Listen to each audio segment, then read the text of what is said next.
In this video, we'll break down the system players need to score while serving. We'll explore the movement and positioning that happen after the serve.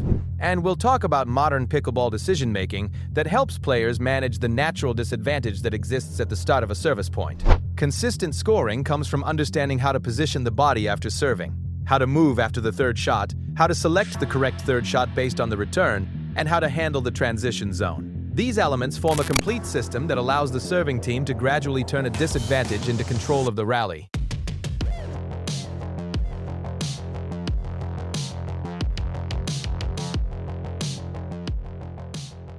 One of the biggest problems players face while serving has nothing to do with the serve itself. The issue usually appears immediately after the serve. When players fail to prepare correctly for the third shot, many players strike the serve and then remain inside the court without moving into a prepared position.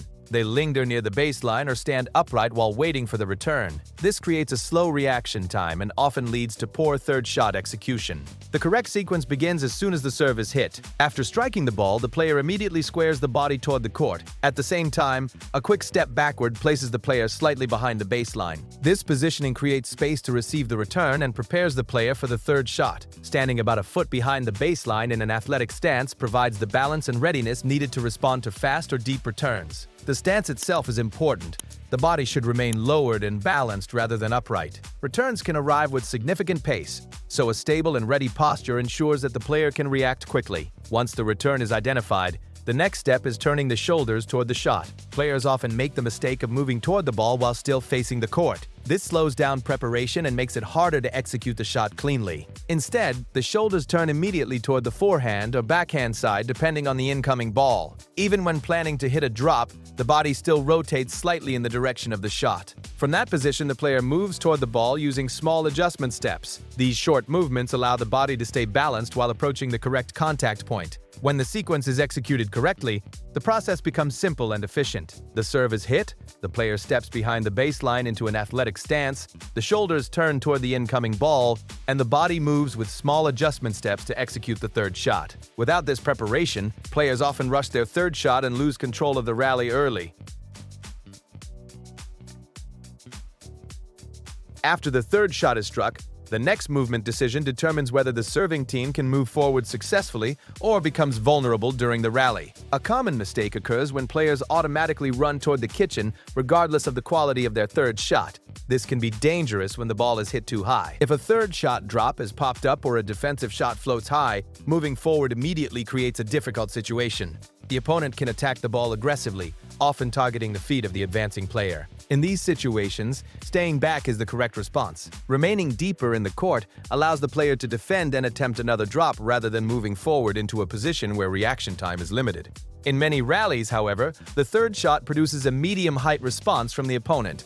This situation leads to the transition zone, which is the area between the baseline and the kitchen. The transition zone is the most common location for players after the third shot. When the opponent contacts the ball around net height, there usually is not enough time to reach the kitchen immediately. Instead, the player moves forward part of the way and prepares to hit the next ball from this intermediate area. Proper footwork becomes critical during this phase. After hitting the third shot, the player takes a step forward and immediately performs a split step. This movement creates a wide base that allows the body to react to the opponent's next shot. Many players move toward the transition zone slowly without establishing this balanced stance. When the opponent directs the ball to either side, these players often lose their balance or become tangled in their footwork. A wide and stable base ensures that the player can react quickly and maintain control of the rally. There are also situations where the player can move directly to the kitchen after the third shot. This usually happens when the drop is especially effective or when the shot is struck from a slightly advanced position in the court. A strong drop gives the opponent limited attacking options,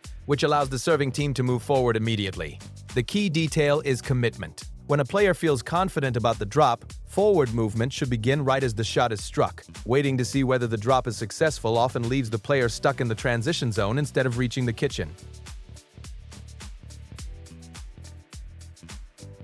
Another major reason players struggle to score while serving is choosing the wrong third shot at the wrong time. The two primary options for a third shot are the drop and the drive. Each serves a different purpose and should be used based on the type of return that arrives. The drop is a soft shot that lands in the kitchen. Its purpose is to force the opponent to hit upward on the ball, allowing the serving team to move forward and approach the kitchen line. The drive uses power and pace to pressure the opponent directly and potentially produce a weak reply or even win the point. The correct decision begins with evaluating the return. When the return is short and high, the drive becomes the preferred option.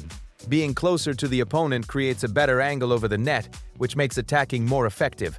In this situation, using power and then moving forward toward the kitchen is usually the best choice. Neutral returns create a different situation. These balls are not especially short or high, but they are also not extremely difficult to handle. In these cases, the drop becomes the better option. Drops allow the serving team to begin advancing toward the kitchen while forcing the opponent to hit the ball upward. Because many returns fall into this neutral category, drops are used frequently in third shot situations. Another situation occurs when the return arrives with significant pace. A very hard return can make controlled drops difficult, especially for players who struggle to maintain touch when the ball is moving quickly. In this situation, a defensive drive can be used. This shot sends the ball back with controlled pace rather than attempting a difficult drop. The purpose of the defensive drive is not to finish the point immediately, but to create an easier ball on the next shot. Finally, there are emergency situations where the player becomes stretched or off balance while chasing the return. In these moments, the priority shifts from attacking to simply staying in the rally. A higher defensive drop provides extra margin over the net and helps keep the point alive. Occasionally, a lob can also be used as a last resort in these situations. The goal during emergency shots is to remain in the rally long enough to create another opportunity to hit a controlled drop and move forward. Scoring while serving in pickleball requires a clear system rather than relying on the serve alone. The rally begins with a disadvantage, and overcoming that disadvantage depends on what happens immediately afterward. Players who score consistently focus on proper positioning after the serve, disciplined movement following the third shot, and correct decision-making when selecting between drops and drives. These choices determine whether the serving team can move forward and gain control of the rally. When these elements work together, the serving team can gradually transition from defense to offense and create the opportunity to take control of the point.